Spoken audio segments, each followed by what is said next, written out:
Welcome to the Michigan Runner Show. Join us each time as we explore the people, the places, and the events that shape our great sport. We're at Playmakers in Okemos, which is right next to East Lansing and Lansing. And we're with Dick Hoekstra, who's been writing about running, cross-country, track and field in the greater Lansing area for quite a while. Right, Dick? Yeah, about a little over a decade now. Yep. Well, you've seen some amazing things. For example, the Big Ten shows up here once in a while, and I see you at those meets. Let's talk a little bit about some of the big races here, the road races that people generally come to.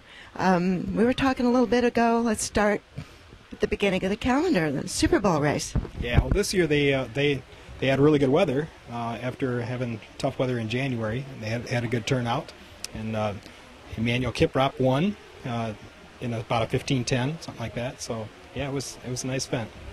Well, yeah, he's a pretty fast guy and came all the way from Ann Arbor to do that, I think, didn't he?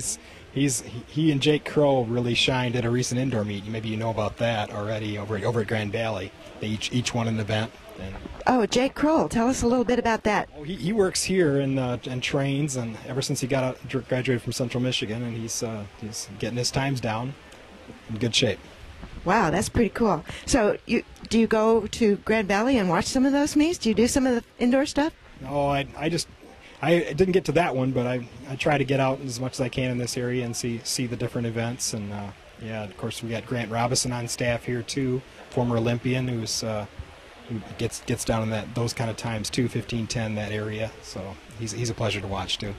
Well, he's a miler, and he was actually doing pretty well at the track and field trials in Eugene, Oregon this year, and didn't quite make the final, but came really close, and he actually was in the Olympics in Athens, wasn't he? That's right. Yeah, we're real proud of what he's doing over here, and he's a great guy.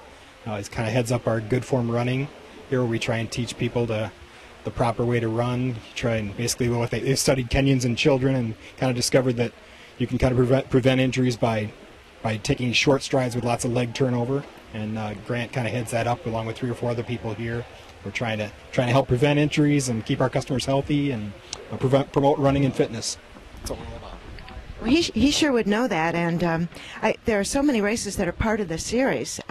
You've got the Playmakers Autumn Classic, you've got the Els race, you've got the one on Thanksgiving Day, the Turkey Man Trot.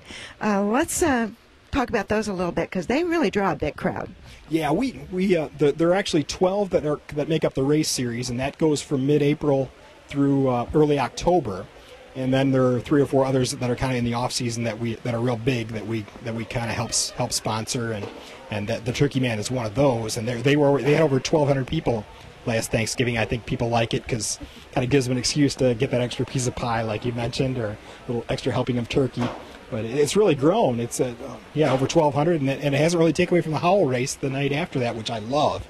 The Howl race just gets you in the Christmas spirit. It would be the Fantasy 5K? Yeah, the Fantasy 5K. They still had over 1,000 people for that one, so a lot of people come out and run one of those 2 races on Thanksgiving weekend.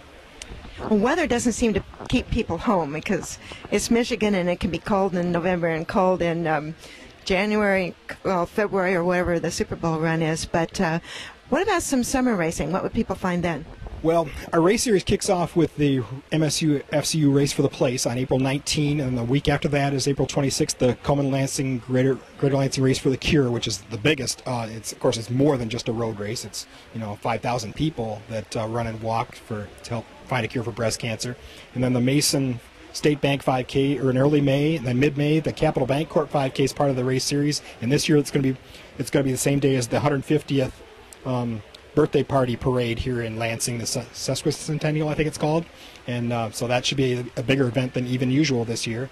And then early June, right after high school track gets over, the Cooley Law School 5K downtown by the state capitol, and then Ellie's race, as you mentioned, in late July. Oh yeah, and I missed Max's race at the end of June. That's also in the race series, and then we have the Leggett for Life and DeWitt Kelly Seabrill Memorial Trail runs. Those are both on cross country, late August and early September. And then we finish up with the Playmakers Autumn Classic that you mentioned earlier, and the Capital City River Run half marathon, which has gotten really big, about 1,800 people the last 2 years, and then the Dinosaur Dash 5K still going strong.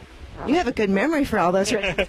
Well, I keep track of the points for it and on the website, and have ever since its inception in 2002. A friend of mine kind of came up with the idea.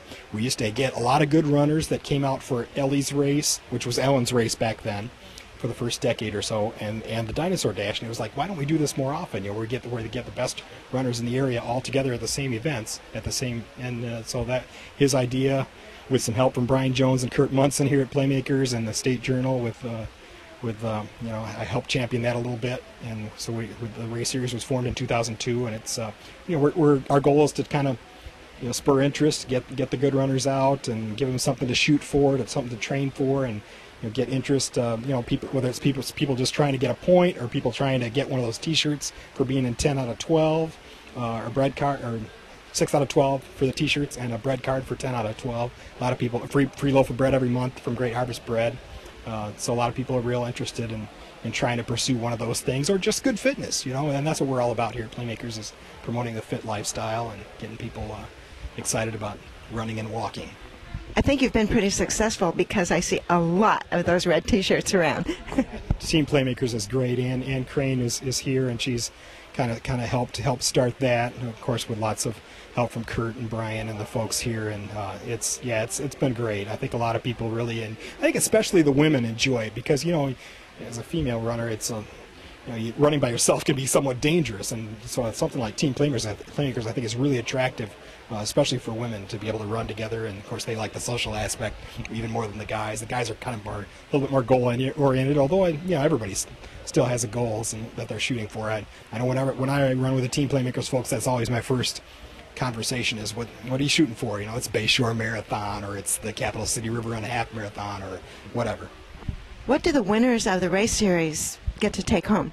The overall winners usually get a really nice bag, and a trophy, it's the recognition is nice. I think some people really shoot for that.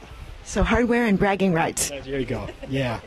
Well, Dick, it's just a really fascinating scene here, and thank you very much for talking with us. Thank you. Appreciate Michigan Runner.